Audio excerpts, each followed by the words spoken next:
Hello everybody, this week here at JM Towers, a most unusual thing has happened. We have become inundated with an letter. It comes from a Mrs. Trellis of North Wales, and it says, "Dear J so-called M, I am the smugly proud owner of a Porsche 911. In fact, she's actually written down here, Porsche 911. And I will soon need to change it, as my neighbours have bought a marginally newer car than me. In order to create the illusion of being slightly less predictable, I would like to appear to be considering another 2+2 sports car from a prestige brand. I am currently thinking of leaving brochures strategically placed around the house from either Aston Martin or Maserati, but as a busy professional, I can only waste the time of one dealership before inevitably returning to my Porsche Centre and buying a car which is a virtual carbon copy of the one I already own. Can you help me?" No, I cannot. But for those actually thinking of weaning themselves off the drug that is the 911, I have today, for your viewing pleasure, a comparison between two 2+2 GT/sports cars, both available for £25,000. In the silver corner, the Aston Martin DB9, and in the blue corner, the Maserati GranSport. And I can tell you, having now experienced them both, the answer is not as obvious as it may seem.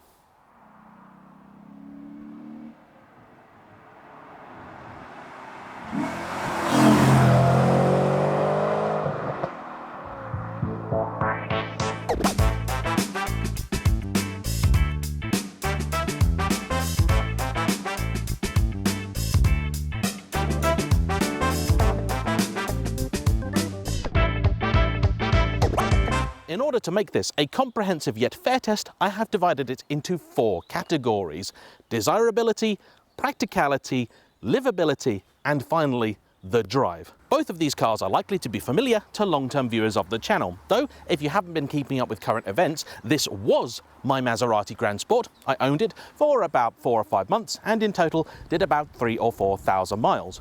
This, meanwhile, was my good friend Ben's Aston Martin DB9. But now is my Aston Martin DB9. This is a 2005 car, the year that the GranSport was introduced, having been evolved from the older Maserati Coupe, often known as the 4200. This, meanwhile, is a 2009 example of the DB9, which was first introduced in 2003. However, it is worth pointing out that this being a 2009, the car does benefit from a few upgrades that were introduced shortly before it was produced, including an upgrade in the power from 450 to 470 horses and a revised interior featuring the famous Aston Martin glass key. Admittedly, because of this, the test we've got today is a very lopsided one, because this car I paid £16,000 for, whereas this one is worth more like 36.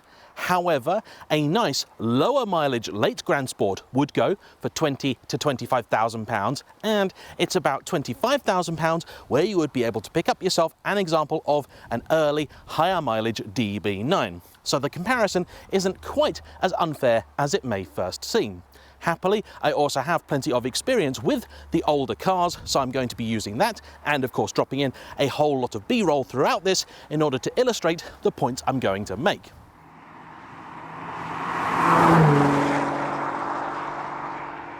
As both the GranSport and the DB9 have been featured multiple times on the channel, I'm not going to go into the details too much of what each individual model was. Instead, if you want to know more about each specific car, I'd urge you to watch those videos. However, when it comes to our first category, desirability, we do have to pay a little bit of attention to the tech specs, because I think for some, it's that pub top trumps that means a lot. And the Maserati is already off to a great start, because here you have a 400 horsepower, 4.2 litre naturally aspirated V8 that revs to 7,600 RPM. Best of all though, it's built by Ferrari. Compared with even say an Audi RS4 or a BMW M3, the numbers in of themselves are not impressive, but it's that exotic connection that gets a lot of people talking, and it happens to make a great noise. The Aston, though, counters by having a 5.9, or as Aston would like to call it, 6-litre V12, which has a very distinct sound all of its own, and I've got to say, in this company, the Maserati is outclassed. This car makes a lot more power, a lot more torque, and it sounds good, plus it's actually a little bit better on fuel, which I know in terms of desirability doesn't really mean anything, but this is going to come back to haunt me a little later on. This is all great, of course, and very important, particularly if you're 15, but to me, desirability starts with something a lot more basic: the aesthetics. The way a car looks, that head-turning factor that anything truly exotic must possess. And for me, these cars both score highly. It's here really that I'd love to invite you to hop into the comment section and tell me which of the two you think is the better looking car. In my honest opinion, the Maserati has more weird, odd angles. Because of the way that they have packaged the car, it doesn't carry the same swooping roofline that the Aston has. This is the far sleeker, more glamorous looking affair, in some ways the more understated car. The Maserati is far more curvaceous, more feminine, a little bit more in your face. And I have to say, over the time that I had it, it really, really grew on me. And today, I think it's actually a fabulous looking thing. Particularly in motion, it's a striking car, and one that I think I'd want to spend a little bit more time just sitting and staring at. The Aston, by comparison, while far from ugly, does have one big issue. And that is the fact that, let's be honest here, this does look like just about every other Aston, from the Vanquish to, well, the Vanquish. It was only really from the DB11 onwards that Aston Martin's design language changed enough that I think Joe Public would have an easy time of telling them apart. On the one hand, you could say that means they're all lookers, and there is some truth to that. But on the other, you could also say it sort of diminishes the impact of the car. The number of times I've driven this in the short time I've had it and spotted a number of other Astons out there, and to be honest, even I struggle telling the difference between a DBS and a V8 Vantage at a quick glance. And I know you could certainly say the same about these, because the GranSport does look very, very much like a coupe or a 3200. But let's be honest here, they are a far rarer thing than even just the DB9, not counting all of its many siblings. And finally, in the desirability stakes, you cannot ignore the importance of a badge. And here, both Maserati and Aston Martin do very well, neither having the negative connotations that you'd find with either a Ferrari or even a Porsche. Both will get you let out at a junction, and neither, in the time that I've driven them, have attracted any negative comments whatsoever. I would say for the general public, I think the Aston Martin brand perhaps holds just a touch more cachet, particularly here in Britain, and almost certainly on account of the world's most famous spy. But for petrol heads, it's the Maserati one that attracts more oohs and that's interesting. And so, frustratingly, for my first category, I must call a draw.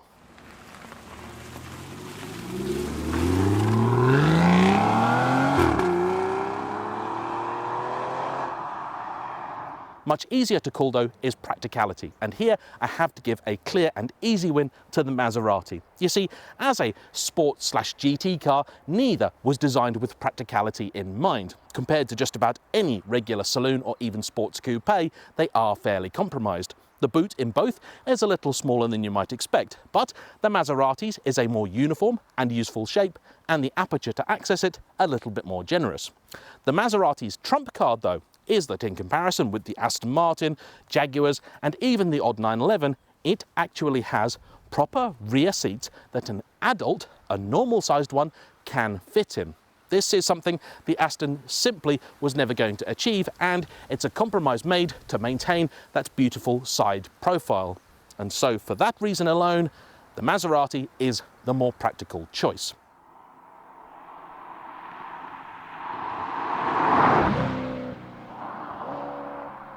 But the Aston is quick to fight back in the livability stakes, and this comes in the form of things both small and large. You can really sense the fact that the Maserati is a generation older. Remember, that car is spun off a platform that was introduced in 1998, whereas the Aston was introduced in 2003, this particular car being built in 2009 after the GranSport finished production. And you can really tell. Little things include the fact that there is a button for the boot on the lid so you can access it without having to get to the key. Said key itself also works from a little further away, has more buttons so you know what you're doing. This particular car has the glass key, which was introduced in 2009, so in fairness, were you to buy a slightly older DB9, you would get the rather rubbish feeling Ford one, which I think is just not that good. In any case, whether you're getting in an early or later DB9, open the door and you will be greeted with an interior that to my eyes is just a little bit more high quality than the one in the Maserati. That I think actually has some more interesting shapes about it and certainly a lot more space, but just about everything in it feels like it's a little bit cheaper. Granted, the cars were quite a bit cheaper when new, but still, the Maserati I think never felt quite good enough for its price tag.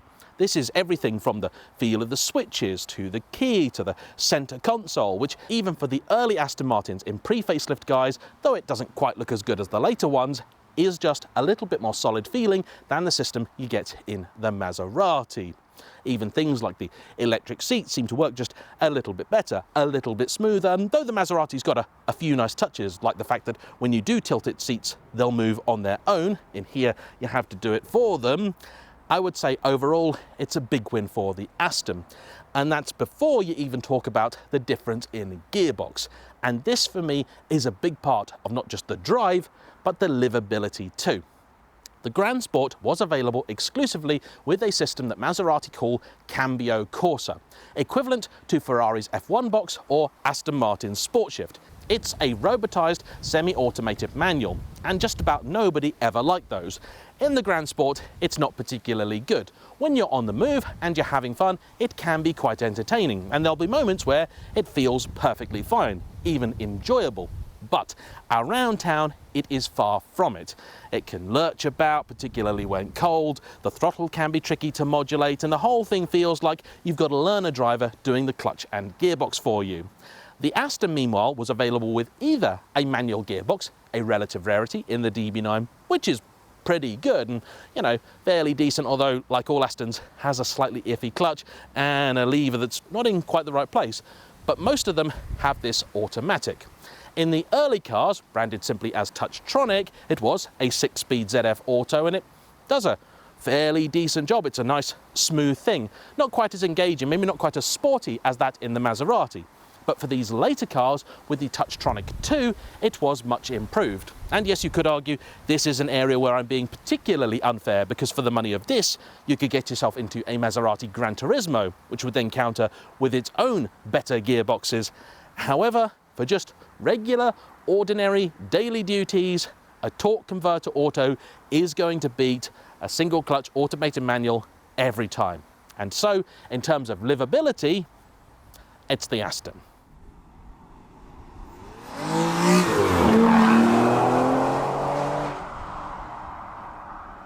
Okay then, so far it's been a draw. All we have left is the drive, and I'm sure many of you are expecting that to be a foregone conclusion, an easy victory for the Aston Martin. But it's not quite as simple as that.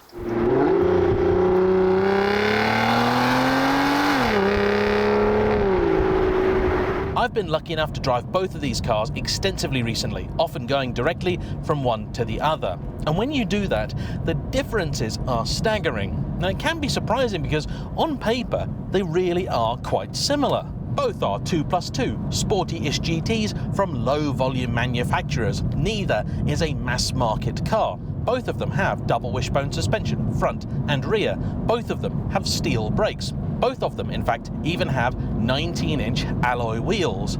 Yet, they couldn't really be further apart. The first thing you really notice about the Aston, having been in the Maserati, is the difference in the view. In the Italian, you feel like you're in a nice bright blue goldfish bowl. You've got glass everywhere, but here, it's closer to being in a Lamborghini. I feel like I'm a good foot further back in the car compared to that, and that's likely because I think you are.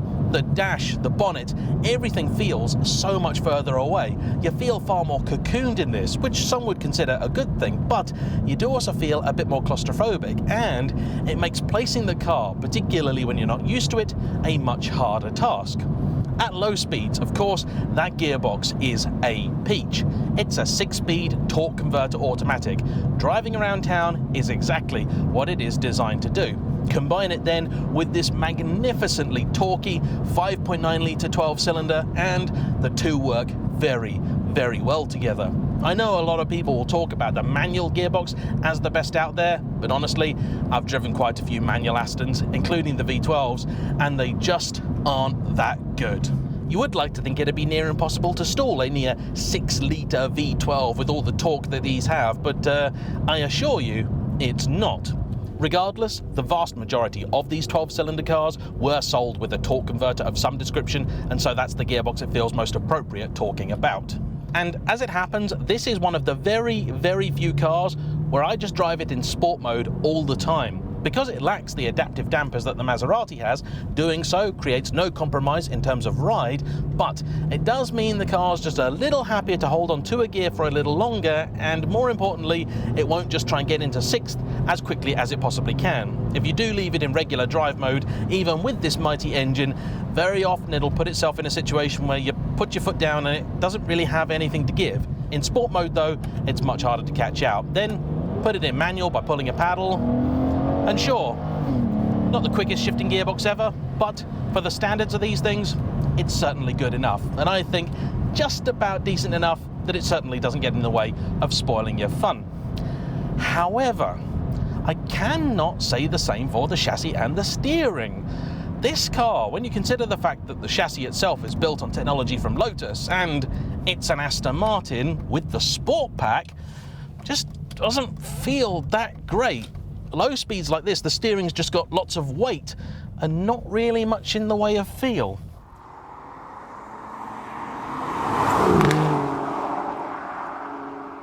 I do believe that some of this may be down to this specific car. Things have happened to it, it needs some work done, and there are a few ways we can improve it. But regardless, all early DB9s are a little bit like this. They're far firmer than you might expect. The suspension in early cars is just this weird combination of crashy yet still wallowy, and just feels a little bit unresolved. Then when you do eventually pile on the speed, the steering does come alive, but I would say at about 20 to 30 mile an hour after the Maseratis. The other big gripe that I really have with this, and it's not actually DB9 specific, is the seats. They use them in a whole bunch of different cars, from the V8 Vantage to this to the DBS, and they're just not good. They look pretty, they look a lot nicer than the ones in the very early cars, which were actually built by Aston Martin. However, those are just better. The level of tyre, road and wind noise in here is also a little bit higher than you'd really expect from a car that clearly should be GT first and then sports car. I love the soundtrack from this thing, I really, really do. The engine is fabulous, but out of the gate, the DB9 is just confused. What then about the Maserati?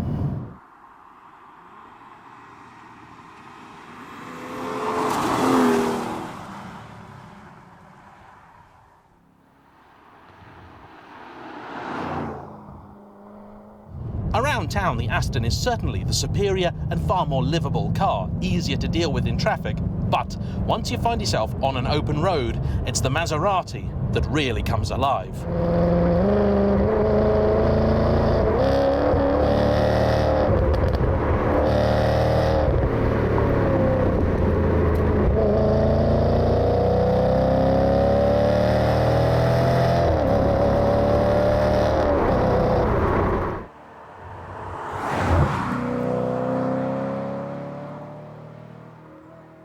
That difficult, irritable, and often annoying gearbox turns into one that actually starts to make a lot of sense. In fact, when you are at the upper reaches of the rev range, you've got your foot down and you're in sport mode, it feels far more responsive than the Aston's Touchtronic 2, and often doesn't even feel that much coarser either. Sure, your upshifts are accompanied with that, but downshifts?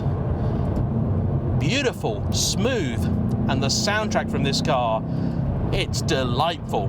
Below 4,000 RPM, the Aston is the far stronger, more potent unit. It has so much more torque, both on paper and in practice. The fact that in the real world, the Aston is a considerably heavier car, by some 150 to 200 kilos, out on the open road is just irrelevant. The engine easily erases any difference in performance. Get to about 4,000 RPM though, and the Maserati's engine really comes alive. Then, once you're at 6 and a bit, where the Aston Martin will be running out of puff and begging for a change, the Maserati digs in and asks you to go even further, up to its 7,600 RPM red line, where it is absolutely sensational.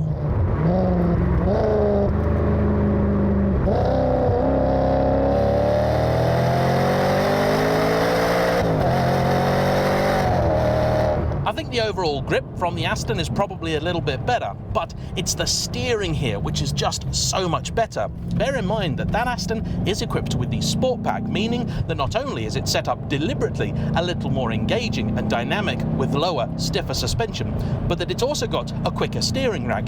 Even so, it feels positively inert compared to that in the Maserati.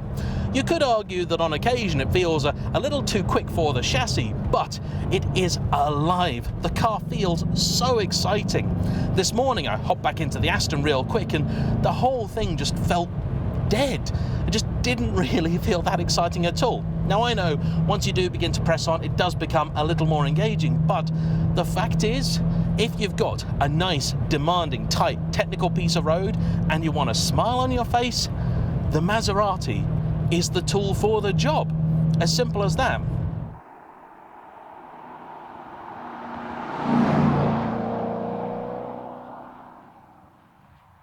Talking though about less exciting journalistic things, the Maserati I think is actually the slightly better damped and more refined car too. It seems a little quieter, suffers a little less from road and tyre noise. Plus, this does have the adaptive dampers that the Aston really should, but it doesn't, and when you've turned sport mode off, it's actually quite a bit plusher too. From 2009 onwards, the Aston Martin's got Bilstein dampers, which improved things dramatically. Then, when they moved to an adaptive setup, it got even better again, and that really is how the cars should have always been. But if you are looking to buy at the sub 25 grand end of the market, you're not going to get an adaptive damper car, you're not even going to get a late 2009 one. You're going to be getting an early car, likely without a sport pack. And I know the Maserati has plenty of its own flaws. When you've got it loaded up with 4 people, it loves to grind out on speed humps and the like, which is a great frustration. But it is certainly not the also-ran that you might expect it to be in this company. The Aston certainly feels like a far more together car, a far more durable one. But even in those stakes, yeah, I think the Maserati is going to be the more expensive car to live with, but both of them have their fair share of expensive, occasionally really expensive issues. As people always want to know these things, though it's impossible to pin down an exact answer, I would say that on an annual basis, the Maserati could cost up to double the Aston, but in the last few months, Ben hasn't been particularly lucky with his. In fact, he recently worked out that in his ownership, over 2 years, he's spent £8,000 in largely unexpected maintenance. This, I think, is not going to require anywhere near that much. Or at least I hope so. Otherwise I will feel a little bit bad about him having it.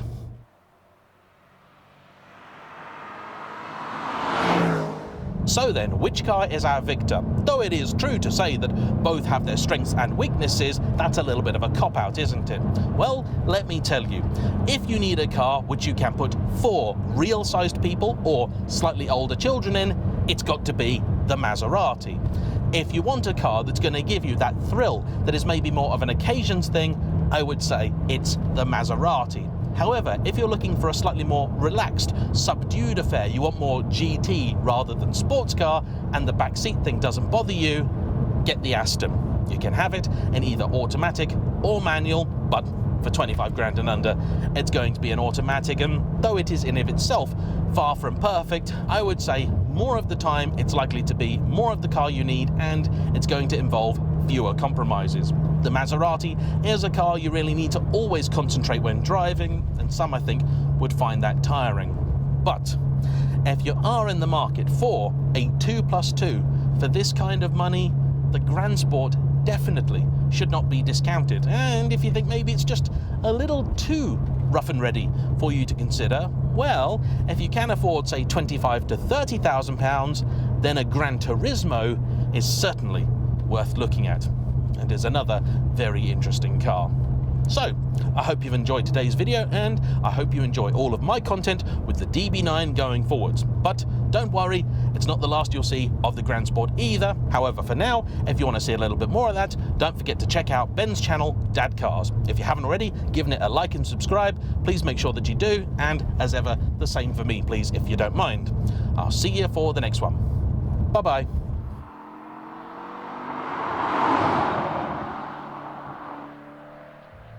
Wow.